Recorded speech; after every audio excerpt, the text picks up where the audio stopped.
हर दिन है कहानी। आज की कहानी का शीर्षक है आकाशदीप। इसके लेखक हैं प्रसिद्ध कथाकार जयशंकर प्रसाद। आवाज़ प्रज्ञा पांडे की।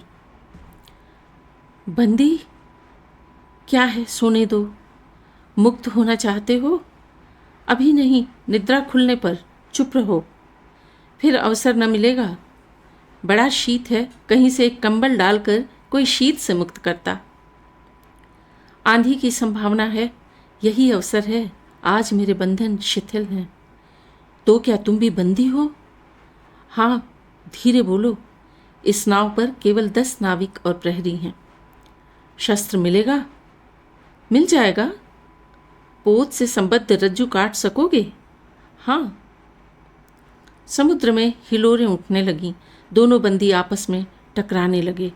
पहले बंदी ने अपने को स्वतंत्र कर लिया, दूसरे का बंधन खोलने का प्रयत्न करने लगा। लहरों के धक्के एक दूसरे को स्पर्श से पुलकित कर रहे थे।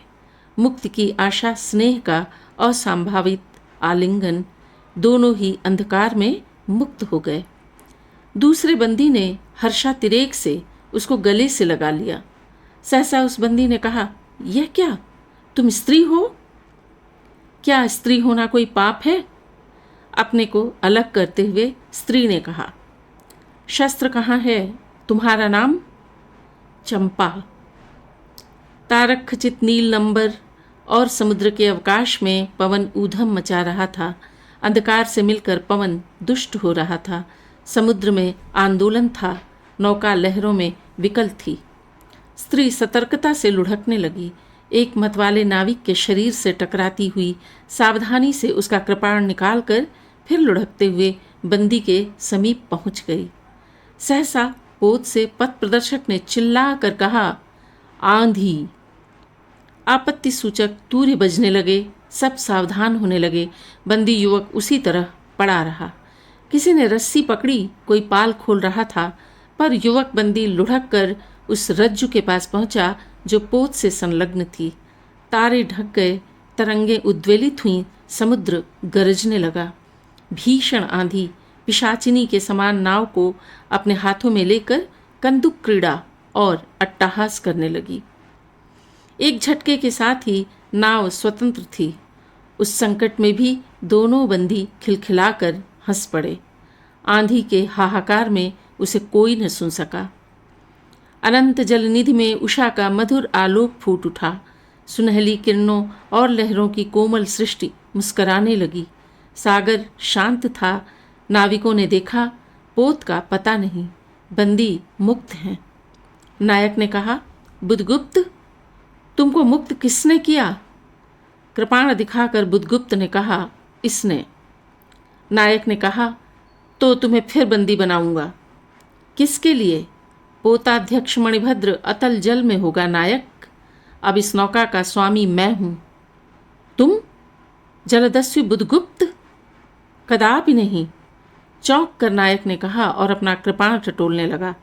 चंपा ने इसके पहले उस पर अपना अधिकार कर लिया था। वह क्रोध से उछल पड़ा। तो तुम द्वंद्व युद्ध के लिए तैयार हो जाओ। जो विजयी होगा वह स्वामी होगा। इतना कहकर बुधगुप्त ने कृपाण देने का संकेत किया। चंपा ने कृपाण नायक के हाथ में दे दिया। भीषण घात प्रतिघात आरंभ हुआ। दोनों कुशल, दोनों त्वरित गति वाले थे। बड़ी निपुणता से बुधगुप्त ने अपना कृपाण दांतों से पकड़कर अपने दोनों हाथ स्वतंत्र कर लिए। चंपा भय और विस्मय से देखने लगी। नाविक प्रसन्न हो गए, परंतु बुधगुप्त ने लाघव से नायक का कृपाण वाला हाथ पकड़ लिया और विकट हुंकार से दूसरा हाथ कटी में डाल उसे गिरा दिया। दूसरे ही क्षण प्रभात की किरणों में बुधगुप्त का विजयी कृपाण हाथों में चमक उठा। नायक की कातर आंखें प्राण भिक्षा मांगने लगीं। बुधगुप्त ने कहा, बोलो, अब स्वीकार है कि नहीं? मैं अनुचर हूँ, वरुण देव की शपथ। मैं विश्वासघात नहीं करूँगा। बुधगुप्त ने उसे छोड़ दिया। चंपा ने युवक जलदस्यु के समीप आकर उसके क्षतों को अपनी स्निग्ध दृष्टि और कोमल करों से वेदना विहीन कर दिया। बुधगुप्त के सुगठित शरीर पर रक्त बिंदु विजय तिलक कर रहे थे। विश्राम लेकर बुधगुप्त ने पूछा, हम लोग कहाँ होंगे? बाली द्वीप से बहुत दूर, संभवतः एक नवीन द्वीप के पास, जिसमें अभी हम लोगों का बहुत कम आना जाना होता है। सिंघल के वणिकों का यहाँ प्राधान्य है। कितने दिनों में हम लोग वहाँ पहुँचेंगे? अनुकूल पवन मिलने पर 2 दिन में। तब तक के लिए खाद्य का अभाव न होगा। सहसा नायक ने नाविकों को डांड लगाने की आज्ञा दी और स्वयं पतवार पकड़कर बैठ गया। बुधगुप्त के पूछने पर उसने कहा, यहाँ एक जलमग्न शैलखंड है, सावधान न रहने से नाव टकराने का भय है। तुम्हें इन लोगों ने बंदी क्यों बनाया? वणिक मणिभद्र की पाप वासना ने। तुम्हारा घर कहाँ है? जाह्नवी के तट पर। चंपा नगरी की एक क्षत्रिय बालिका हूँ। पिता इसी मणिभद्र के यहाँ प्रहरी का काम करते थे। माता का देहावसान हो जाने पर मैं भी पिता के साथ नाव पर रहने लगी। 8 बरस से समुद्र ही मेरा घर है। तुम्हारे आक्रमण के समय मेरे पिता ने ही 7 दस्युओं को मारकर जल समाधि ली। 1 मास हुआ मैं इस नील नभ के नीचे, नील जलनिधि के ऊपर एक भयानक अनंतता में निस्सहाय हूँ, अनाथ हूँ। मणिभद्र ने मुझसे एक दिन घृणित प्रस्ताव किया। मैंने उसे गालियाँ सुनाई। उसी दिन से बंदी बना दी गई। चंपा रोष से जल रही थी। मैं भी ताम्रलिप्ति का एक क्षत्रिय हूँ चंपा, परंतु दुर्भाग्य से जलदस्यु बनकर जीवन बिताता हूँ। अब तुम क्या करोगी? मैं अपने अदृष्ट को अनिर्दिष्ट ही रहने दूंगी, वह जहाँ ले जाए। चंपा की आंखें निस्सीम प्रदेश में निरुद्देश्य थीं। किसी आकांक्षा के लाल डोरे न थे। धवल अपांगों में बालकों के सदृश विश्वास था। हत्या व्यवसायी दस्यु भी उसे देखकर कांप गया। उसके मन में एक संभ्रमपूर्ण श्रद्धा यौवन की पहली लहरों को जगाने लगी। समुद्र वक्ष पर विलंबमयी राग रंजित संध्या थिरकने लगी। चंपा के असंयत कुंतल उसकी पीठ पर बिखरे थे। दुर्दांत दस्यु ने देखा अपनी महिमा में अलौकिक एक तरुण बालिका। वह विस्मय से अपने हृदय को टटोलने लगा। उसे एक नई वस्तु का पता चला, वह थी कोमलता। उसी समय नायक ने कहा, हम लोग द्वीप के पास पहुंच गए। बेला से नाव टकराई। चंपा निर्भीकता से कूद पड़ी। मांझी भी उतरे। बुधगुप्त ने कहा, जब इसका कोई नाम नहीं तो हम लोग इसे चंपा द्वीप कहेंगे। चंपा हंस पड़ी। 5 बरस बाद शरद के धवल नक्षत्र नील गगन में झलमला रहे थे। चंद्र की उज्ज्वल विजय पर अंतरिक्ष में शरद लक्ष्मी ने आशीर्वाद के फूलों और खीलों को बिखेर दिया। चंपा एक उच्च सौध पर बैठी हुई तरुणी चंपा दीपक जला रही थी। बड़े यत्न से अभ्रक की मंजूषा में दीप धरकर उसने अपनी सुकुमार उंगलियों से डोरी खींची। वह दीपाधार ऊपर चढ़ने लगा। भोली भोली आंखें उसे ऊपर चढ़ते हुए बड़े हर्ष से देख रही थीं। डोरी धीरे धीरे खींची गई। चंपा की कामना थी कि उसका आकाशदीप नक्षत्रों से हिल मिल जाए, किंतु वैसा होना असंभव था। उसने आशा भरी आंखें फिरा लीं। सामने जलराशि का रजत श्रृंगार था। वरुण बालिकाओं के लिए लहरों से हीरे और नीलम की क्रीड़ा शैलमालाएं बना रही थीं और वे मायाविनी छलनाएं अपनी हंसी का कलनाद छोड़कर छिप जाती थीं। दूर दूर से धीवरों का वंशी झनकार उनके संगीत सा मुखरित होता था। चंपा ने देखा कि तरल संकुल जल राशि में उसके कंडील का प्रतिबिंब अस्त व्यस्त था। वह अपनी पूर्णता के लिए सैकड़ों चक्कर काटता था। वह अनमनी होकर उठ खड़ी हुई। किसी को पास न देखकर पुकारा, जया। एक श्यामा युवती सामने आकर खड़ी हुई। वह जंगली थी। नील नभोमंडल के मुख में शुद्ध नक्षत्रों की पंक्ति के समान उसके दांत हंसते ही रहते। वह चंपा को रानी कहती। बुधगुप्त की आज्ञा थी। महानाविक कब तक आवेंगे, बाहर पूछो तो, चंपा ने कहा। जया चली गई। दूरागत पवन चंपा के अंचल में विश्राम लेना चाहता था। उसके हृदय में गुदगुदी हो रही थी। आज न जाने क्यों वह बेसुध थी। वह दीर्घकाल दृढ़ पुरुष ने उसकी पीठ पर हाथ रख चमत्कृत कर दिया था। उसने फिर कर कहा, बुधगुप्त, बावली हो क्या? यहाँ बैठी हुई अभी तक दीप जला रही हो? तुम्हें यह काम करना है? क्षीर निधिशाई अनंत की प्रसन्नता के लिए क्या दासियों से आकाश दीप जलवाऊं? हंसी आती है। तुम किसको दीप जलाकर पथ दिखलाना चाहती हो? उसको जिसको तुमने भगवान मान लिया है?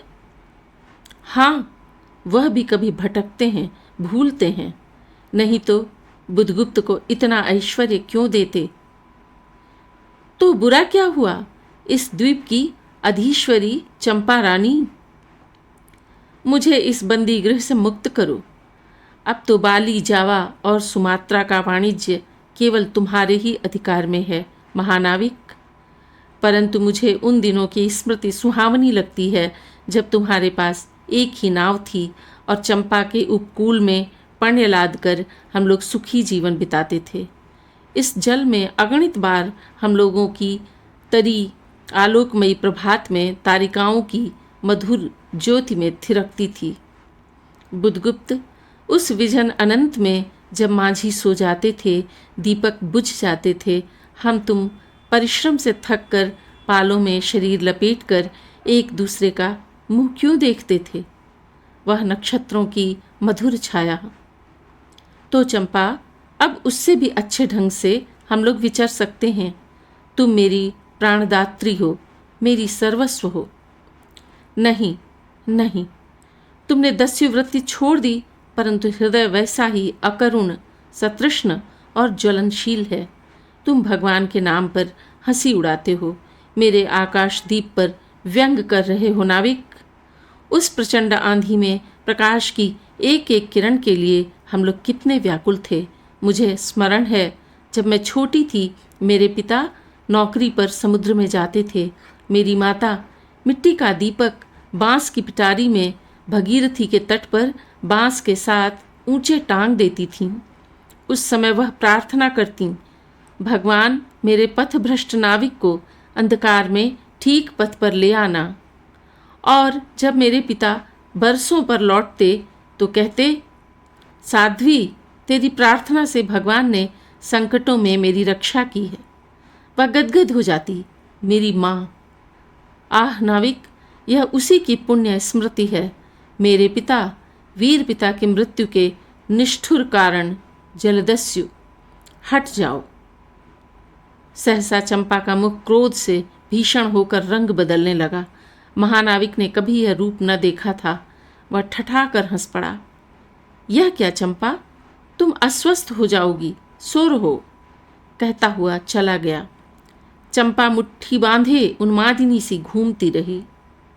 निर्जन समुद्र के उपकूल में वेला से टकराकर लहरें बिखर जाती थीं। पश्चिम का पथिक थक गया था, उसका मुख पीला पड़ गया। अपने शांत गंभीर हलचल में जलनिधि विचार में निमग्न था। वह जैसे प्रकाश की उन्मीलन किरणों से विरक्त था। वह जैसे प्रकाश की उन्मीलित किरणों से विरक्त था। चंपा और जया धीरे धीरे उस तट पर आकर खड़ी हो गईं। तरंग से उठते हुए पवन ने उनके वसन को अस्त व्यस्त कर दिया। जया के संकेत से एक छोटी सी नौका आई। दोनों के उस पर बैठते ही नाविक उतर गया।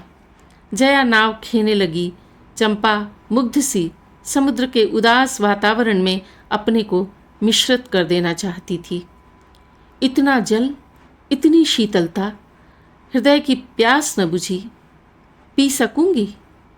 नहीं, तो जैसे वेला में चोट खाकर सिंधु चिल्ला उठता है, उसी समान रोदन करूं, या जलते हुए स्वर्ण गोलक सदृश अनंत जल में डूबकर बुझ जाऊं। चंपा के देखते देखते पीड़ा और ज्वलन से आरक्त बिंब धीरे धीरे समुद्र में चौथाई, आधा, फिर संपूर्ण विलीन हो गया। एक दीर्घ निश्वास लेकर चंपा ने मुंह फेर लिया। देखा तो महानाविक का बजरा उसके पास है। बुधगुप्त ने झुककर हाथ बढ़ाया। चंपा उसके सहारे बजरे पर चढ़ गई। दोनों पास पास बैठ गए। इतनी छोटी नाव पर इधर उधर घूमना ठीक नहीं। पास ही वह जलमग्न शैलखंड है, कहीं नाव टकरा जाती या ऊपर चढ़ जाती। चंपा तो अच्छा होता बुधगुप्त, जल में बंदी होना कठोर प्राचीरों से तो अच्छा है। आह चंपा, तुम कितनी निर्दयी हो। बुधगुप्त को आज्ञा देकर देखो तो वह क्या नहीं कर सकता। जो तुम्हारे लिए नए द्वीप की सृष्टि कर सकता है, नई प्रजा खोज सकता है, नया राज्य बना सकता है, उसकी परीक्षा लेकर तो देखो। कहो चंपा। वह कृपाण से अपना हृदय पिंड निकालकर अपने हाथों अतल जल में विसर्जन कर दे। महानाविक, जिसके नाम से बाली, जावा और चंपा का आकाश गूंजता था, पवन थर्राता था, घुटनों के बल चंपा के सामने छलछलाई आंखों से बैठा था। सामने शैलमाला की चोटी पर हरियाली में विस्तृत जलदेश में नील पिंगल संध्या, प्रकृति की सहृदय कल्पना, विश्राम की शीतल छाया स्वप्नलोक का सृजन करने लगी। उस मोहिनी के रहस्यपूर्ण नील जाल का कुहुक स्फुट हो उठा, जैसे मदिरा से सारा अंतरिक्ष सिक्त हो गया। सृष्टि नील कमलों से भर उठी। उस सौरभ से पागल चंपा ने बुधगुप्त के दोनों हाथ पकड़ लिए। वहाँ एक आलिंगन हुआ, जैसे क्षितिज में आकाश और सिंधु का। किंतु उस परिरंभ में सहसा चैतन्य होकर चंपा ने अपनी कंचुकी से एक कृपाण निकाल लिया। बुधगुप्त, आज मैं अपने प्रतिशोध का कृपाण अतल जल में डुबा देती हूँ। हृदय ने छल किया, बार बार धोखा दिया। चमक कर वह कृपाण समुद्र का हृदय बेधता हुआ विलीन हो गया। तो आज से मैं विश्वास करूं, क्षमा कर दिया गया? आश्चर्यचकित कंपित कंठ से महानाविक ने पूछा।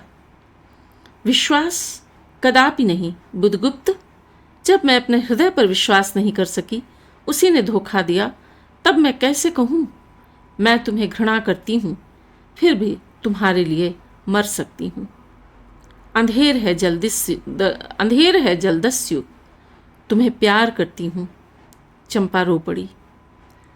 वह स्वप्नों की रंगीन संध्या तम से अपनी आंखें बंद करने लगी थी। दीर्घ निश्वास लेकर महानाविक ने कहा, इस जीवन की पुण्यतम घड़ी की स्मृति में एक प्रकाश गृह बनाऊंगा। चंपा, चंपा, यहीं उस पहाड़ी पर। संभव है कि मेरे जीवन की धुंधली संध्या उससे आलोकपूर्ण हो जाए। चंपा के दूसरे भाग में एक मनोरम शैलमाला थी। वह बहुत दूर तक सिंधु जल में निमग्न थी। सागर का चंचल जल उस पर उछलता हुआ उसे छिपाए था। आज उसी शैलमाला पर चंपा के आदि निवासियों का समारोह था। उन सबों ने चंपा को वन देवी सा सजाया था। ताम्रलिप्ति के बहुत से सैनिक नायकों की श्रेणी में वन कुसुम विभूषित चंपा शिविकारूढ़ होकर जा रही थी। शैल के एक ऊंचे शिखर पर चंपा के नाविकों को सावधान करने के लिए सुदृढ़ दीप स्तंभ बनवाया गया था। आज उसी का महोत्सव था। बुधगुप्त स्तंभ के द्वार पर खड़ा था। शिविका से सहायता देकर चंपा को उसने उतारा।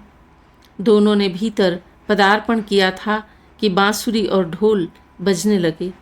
पंक्तियों में कुसुम भूषण से सजी वन बालाएं फूल उछालती हुई नाचने लगीं। दीप स्तंभ की ऊपरी खिड़की से यह देखती हुई चंपा ने जया से पूछा, यह क्या है जया? इतनी बालिकाएं कहाँ से बटोर लाईं? आज रानी का ब्याह है ना? कहकर जया ने हंस दिया। बुधगुप्त विस्तृत जलनिधि की ओर देख रहा था। उसे झकझोर कर चंपा ने पूछा, क्या यह सच है? यदि तुम्हारी इच्छा हो तो यह सच भी हो सकता है चंपा। कितने वर्षों से मैं ज्वालामुखी को अपनी छाती में दबाए हूँ। चुप रहो महानाविक। क्या मुझे निस्सहाय और कंगाल जानकर तुमने आज सब प्रतिशोध लेना चाहा? मैं तुम्हारे पिता का घातक नहीं हूं चंपा। वह एक दूसरे दस्यु के शस्त्र से मरे। मैं इसका विश्वास कर सकती बुधगुप्त। वह दिन कितना सुंदर होता, वह क्षण कितना स्मरणीय। आह, तुम इस निष्ठुरता में भी कितने महान होते। जया नीचे चली गई थी। स्तंभ के संकीर्ण प्रकोष्ठ में बुधगुप्त और चंपा एकांत में एक दूसरे के सामने बैठे थे। बुधगुप्त ने चंपा के पैर पकड़ लिए। उच्छ्वसित शब्दों में कहने लगा, चंपा, हम लोग जन्मभूमि भारतवर्ष से कितनी दूर इन निरीह प्राणियों में इंद्र और शची के समान पूजित हैं, पर न जाने कौन अभिशाप हम लोगों को अभी तक अलग किए है। स्मरण होता है वह दार्शनिकों का देश, वह महिमा की प्रतिमा। मुझे वह स्मृति नित्य आकर्षित करती है, परंतु मैं क्यों नहीं जाता? जानती हो, इतना महत्व प्राप्त करने पर भी मैं कंगाल हूँ। मेरा पत्थर सा हृदय एक दिन सहसा तुम्हारे स्पर्श से चंद्रकांत मणि की तरह द्रवित हुआ। चंपा, मैं ईश्वर को नहीं मानता, मैं पाप को नहीं मानता, मैं दया को नहीं समझ सकता, मैं उस लोक में विश्वास नहीं करता, पर मुझे अपने हृदय के एक दुर्बल अंश पर श्रद्धा हो चली है। तुम न जाने कैसे एक बहकी हुई तारिका के समान मेरे शून्य में उदित हो गई हो। आलोक की एक कोमल रेखा इस निविड़तम में मुस्कराने लगी है। पशुबल और धन के उपासक के मन में किसी शांत और एकांत कामना की हंसी खिलखिलाने लगी, पर मैं न हंस सका। चलोगी चंपा? पोतवाहिनी पर असंख्य धनराशि लादकर राजा रानी सी जन्मभूमि के अंक में आज हमारा परिणय हो, कल ही हम लोग भारत के लिए प्रस्थान करें। महानाविक बुधगुप्त की आज्ञा सिंधु की लहरें मानती हैं। वे स्वयं उस पोतपुंज को दक्षिण पवन के समान भारत में पहुंचा देंगी। आह चंपा, चलो। चंपा ने उसके हाथ पकड़ लिए। किसी आकस्मिक झटके ने एक पल के लिए दोनों के अधरों को मिला दिया। सहसा चैतन्य होकर चंपा ने कहा, बुधगुप्त, मेरे लिए सब भूमि मिट्टी है, सब जल तरल है, सब पवन शीतल है। कोई विशेष आकांक्षा हृदय में अग्नि के समान प्रज्वलित नहीं। सब मिलाकर मेरे लिए एक शून्य है। प्रिय नाविक, तुम स्वदेश लौट जाओ विभवों का सुख भोगने के लिए, और मुझे छोड़ दो इन निरीह भोले भाले प्राणियों के दुख की सहानुभूति और सेवा के लिए। तब मैं अवश्य चला जाऊंगा चंपा। यहाँ रहकर मैं अपने हृदय पर अधिकार रख सकूं, इसमें संदेह है। आह, उन लहरों में मेरा विनाश हो जाए। महानाविक के उच्छ्वास में विकलता थी। फिर उसने पूछा, तुम अकेली यहाँ क्या करोगी? पहले विचार था कि कभी कभी इस द्वीप स्तंभ पर से आलोक जलाकर अपने पिता की समाधि का इस जल से अन्वेषण करूंगी, किंतु देखती हूँ मुझे भी इसी में जलना होगा, जैसे आकाश दीप। एक दिन स्वर्ण रहस्य के प्रभात में चंपा ने अपने दीप स्तंभ पर से देखा, सामुद्रिक नावों की एक श्रेणी चंपा का उपकूल छोड़कर पश्चिम उत्तर की ओर महाजलव्याल के समान संतरण कर रही है। उसकी आंखों से आंसू बहने लगे। यह कितनी ही शताब्दियों पहले की कथा है। चंपा आजीवन उस दीप स्तंभ में आलोक जलाती रही, किंतु उसके बाद भी बहुत दिन दीप निवासी उस माया ममता और स्नेह सेवा की देवी की समाधि सदृश पूजा करते थे। एक दिन काल के कठोर हाथों ने उसे भी अपनी चंचलता से गिरा दिया।